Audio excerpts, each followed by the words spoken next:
We are talking Apple, Google, and smartphones this morning. With me is Darren Hayes, who is a professor of both security and forensics at Pace University. But what we want to talk about most importantly here is what is happening with the Apple iPhone.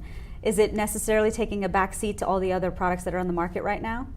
I think that Apple is pretty much in a losing position, and the stock price and the way it's declined over the last few months is really telling part of that story. We have Android devices, which a report showed yesterday, IDC said at 80% of market share Q2 were running on Android operating systems. And so the iPhone is really suffering, and everybody's thinking, when is the next iPhone or when's the next innovation coming out from Apple to boost that stock price?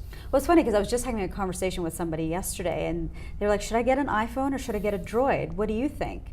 Well, I'll put that question to you. Sure, I actually have both. I do prefer the iPhone. I think the iPhone is superior in many ways to smartphones running on the Android platform.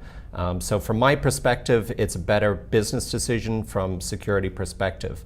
But the problem is that there's one model of iPhone, unless you're going to go to an older model. But if you are interested in an Android device, you've got a huge selection in terms of the manufacturer, the type of screen, the battery life, the size of the memory. There's a tremendous amount of choice. We can't not have this conversation and not talk about the BlackBerry. Is that even a contender anymore?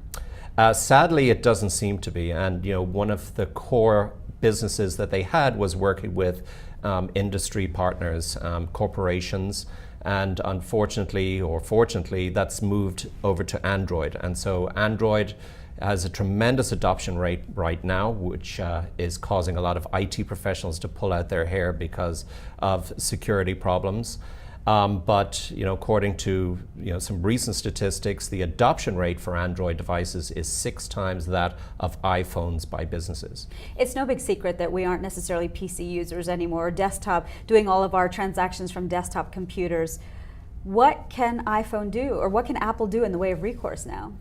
I think that the key is innovation, and we're talking about what's going on at Apple and Tim Cook and pressure on him to come out with the next big thing.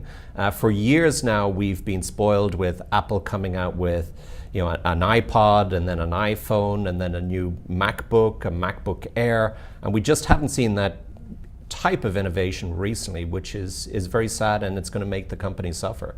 Okay, that's Darren Hayes with Pace University. He is professor of both security and forensics there. Thank you. Thank you.